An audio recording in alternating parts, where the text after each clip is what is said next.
अस्सलाम वालेकुम, welcome back friends. आज मैं आपके साथ एक ऐसी बेहतरीन वेट लॉस के लिए रेमेडी शेयर करने वाली हूँ जिससे आपकी स्किन पे बहुत ज़्यादा ग्लो आएगा और आपकी पेट की चर्बी कम होगी और थाइस की, आर्म्स पे या शोल्डर्स पे या बैक में बहुत सारी चर्बी होती है।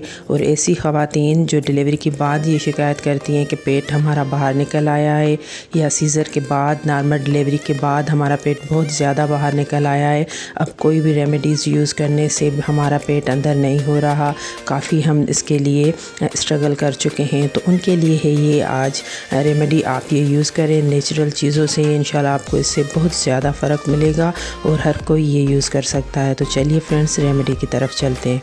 सब्सक्राइब कीजिए ब्यूटी ट्यूब को और बेल आइकन को दबाएं ताकि लेटेस्ट ब्यूटी वीडियोस आप तक सबसे पहले पहुंच सकें।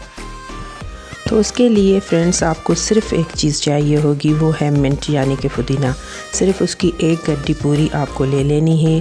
वो साफ़ पानी से अच्छे तरीके से वॉश कर लें ताकि उससे डर्ट वगैरह बिल्कुल निकल जाए और कोई चीज़ आपको नहीं चाहिए होगी। बस अब आपको करना ये है कि एक बाउल ले लें और साफ़ बाउल, जिसमें तकरीबन हम सिर्फ़ 1 लीटर पानी ऐड करेंगे बाउल में और उसके बाद हम इसमें मिंट ऐड करेंगे।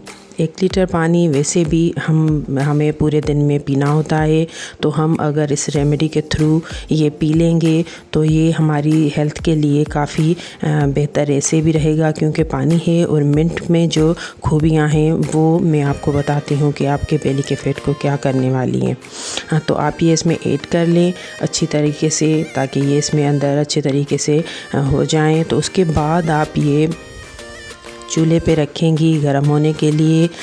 इतनी देर तक आपको बस ये उबाल आने देना है इसमें, तकरीबन हल्की आंच, इतने ज़्यादा फ्लेम पे नहीं रखना, हल्की आंच में बस 10 मिनट के लिए आप इसे अच्छे तरीके से पका लें। पका लेने के बाद ही आप देखेंगे कि 10 मिनट गुजर जाएंगे तो अच्छे तरीके से इस पानी का कलर चेंज हो जाएगा और जैसे ये आपको नज़र आ रहा है वीडियो में, येलो या ग्रीन टाइप का ये जो पानी बन चुका है जैसे लेमन का होता है, तो ये इस कलर का हो जाएगा। उसके बाद आप ये फ्लेम ऑफ करके पानी उतार लेंगे। उतारने के बाद आप ये साफ़ छन्नी की मदद से इसे छान लें अच्छे तरीके से। छानने के बाद ताकि इसमें से पूरा जो हमने मिंट डाला है वो निकल जाए और आपका पानी बिल्कुल अच्छे तरीके से साफ़ हो जाए। तो उसके बाद आपको ये पानी थोड़ी देर रख लें। अगर आप नीम गरम पीना चाहती हैं तो वो भी आपको बहुत फ़ायदा देगा, आपकी चर्बी बर्न होगी तो पिघलने में ज़्यादा उसे आसानी होगी। नहीं तो आप जितना नॉर्मल, वो आप पे डिपेंड करता है, जितना नॉर्मल आप पीना चाहें इसे आप पी सकते हैं। पीने का तरीका मैं आपको बताती हूँ। जब आप तीनों टाइम के खाने खाते हैं, अगर फ्रेंड्स सर्दियों का मौसम में ये मैं आपको बताती चलूँ तो आप उसमें 1 चम्मच शहद का भी ऐड कर सकते हैं, और अगर गर्मियों का सीज़न है तो शहद ऐड करना ज़रूरी नहीं।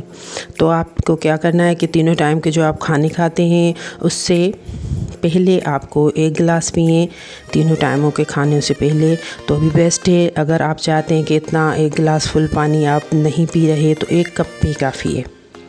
ये देखें मैंने 1 कप भी रखा है, तो आप 1 कप पिएँ, आपको इतना बेहतरीन इसका रिज़ल्ट मिलेगा कि आप खुद ही हैरान रह जाएंगे। जब अच्छा रिज़ल्ट मिले तो दोस्तों के साथ, रिश्तेदारों के साथ भी शेयर कीजिएगा। कमेंट्स में मुझे ज़रूर बताइएगा कि आपको इसका रिज़ल्ट कैसा मिला। दुआ में याद कीजिएगा। नेक्स्ट वीडियो तक के लिए मुझे इजाज़त दीजिए। अल्लाह हाफ़िज़।